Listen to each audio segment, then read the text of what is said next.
My name's Julie FURBER. Currently live in the US, but actually I was born in the UK and spent the first 40 years of my life in the UK. I graduated from Oxford University. I have a master's and a bachelor's in mathematics. And when I left university, I went to work in finance. So I joined Pilkington, who were the large glass company, and I worked for them for 6 years. And during that time, I became a qualified accountant. And during that time, I really got my first leadership position, managerial position. After about 6 years, I left them as the UK hit a recession and it was difficult. Their main markets are construction and automotive. So those markets were very highly affected. So as a result, I went and worked for a food company for a couple of years. So you might know some of the brands, Hellmann's Mayonnaise, Knorr, Napolina, so some pretty famous brands. So worked for them for a couple of years as a cost accountant, and again had a small team. So just started my career in leadership. I always had aspirations to be a general manager. That was always my hope. And when I set my career out, I decided that finance was a good place to develop a career for general management, because I think if you understand the financials of a company, you can actually then work out how to manage it as a good business. So that was my plan. So I spent another couple of years there. Then I left and I went to work for a company for 10 years, which is De La Rue. They are the world's largest private producer of banknotes. So they print banknotes and other high security documents like passports for countries that really don't have their own printing works. And I spent 10 years with them. I think about the first 4 years was in finance. I was a financial controller for one of the paper mills. And then I applied for a job as a general manager, which was for one of the security print businesses. And I think one important lesson I learned during my career is you need to have good sponsors and good people that are gonna want to give you an opportunity. So luckily at that point in time, I had, so my boss's boss was the divisional director, and he gave me the opportunity to become a general manager. So I went to manage a small security printing plant in the middle of England, it had been slated for shutdown, and it produced, but we just won a very large contract from Microsoft, and it produced the covers. At the time it was Windows 98, so quite a long time ago, but was actually producing and printing the high security documents for Microsoft. And because of that contract, the plant was going to stay open. So I took it on. I was only in my late 20s at that point in time. So I managed the plant, but also managed the business as a managing director. I then went on to some other general management roles within De La Rue, and I ended up running the thread and hologram businesses. So I had 2 plants in the UK and was managing director. After that, I left De La Rue after 10 years.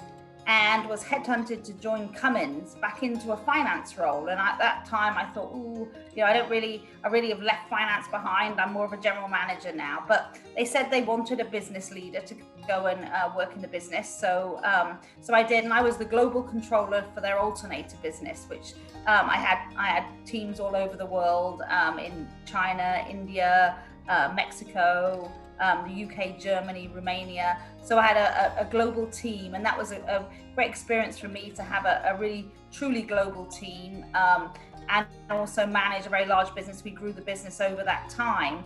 We moved out to the US in 2008, and I took a general management role in what was the after treatment business, which for Cummins was a very important piece of business. It was at the time when all the emissions regulations were being put in place for trucks, for buses, for commercial equipment. And as a result, every engine had to be accompanied by after treatment in order to meet the regulations. So the business I worked in was the after treatment business, and that was really going through a huge growth period in terms of growth. So it was really great to be in a business that was growing very rapidly. We were trying to manage it, and I managed the off-highway business of that. So everything that's not a truck or a bus, basically, tractors, excavators, construction equipment, all those sorts of pieces of equipment as they needed to meet emissions regulations. And then went more into some commercial roles, and went to manage the Cummins' largest customer, which is PACCAR, who make Kenworth, Peterbilt and DAF trucks and Leyland trucks. And as a result, I was the account leader for them, global account leader, and that was about a $3 billion account. And so I had global responsibility for that. and had a lot of interaction with customers, and really developed a passion for looking after customers and looking after their needs within the business. And then most recently in June, I moved over to Belden, which is a cabling and networking company. And I'm now the executive vice president of one of the business units within Belden. So I report to the CEO and I look after the smart buildings business, which basically is providing networking and connectivity to all types of buildings, commercial buildings. So whether it's commercial offices or hospitals or educational institutions or financial institutes or stadiums, venues, all sorts of hospitality, cruise liners. So providing all the ability for those to be able to, for people to be online in those facilities and for data to flow within those facilities. So that's what I've been doing most recently. So I think I've had, worked in many different industries, many different countries, and had a real opportunity to travel, deal with customers. So had a really rich career, I think, so far.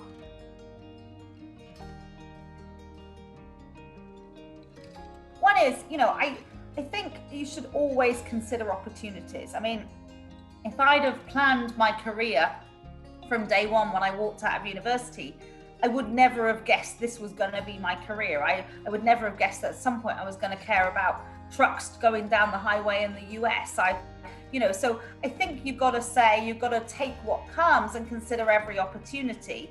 I also think you've got to find things you can be passionate about and have energy for. So I always think that you've got to, look at opportunities, but think, can I really make a difference there? And can I, is something that's going to excite me every day to get up and do this? And I think that's when people are happy and energized by what they do, is when they do their best work. And the last point, I think, is the importance of diverse teams. I can't speak to that enough to say, the power of having diversity in your teams, it just generates, it's just so much better for the business. And, you get that range of ideas, the range of thoughts and inputs, and that's very valuable.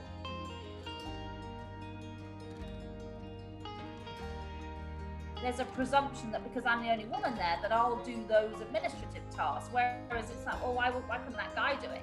He's just as capable of bringing a restaurant and making a reservation as I am. But I think, so that some of that behavior I still notice and still see. I've dealt in a lot of industries which are very male dominated. And I think it makes it harder to have the same depth of relationships. If your counterpart is a male, two guys will go and meet in a bar, they'll go and play golf or something like that. It's not so appropriate for women. So until that kind of culture changes, I always think it will be more difficult for women to penetrate those types of relationships than it will be for men. So I think, challenges remain. I think there's a lot of companies out there trying to do different. I'm now the only woman on my senior leadership team within the company I've joined. Try not to lose sight of the fact that, you are a role model, because it is still a world that has this glass ceiling that's still hard to break through, that you have to remember you are a role model, and other women are, want to see what you're doing, they want to understand, and they want help. And I'm always available for women to talk to give them advice on it. And I think as well, I try and keep a good work-life balance and encourage a good work-life balance with people on my team, because, I have children, and I want to make sure that I can show to them that you don't have to give up one thing. You can still have those things if you create the right balance.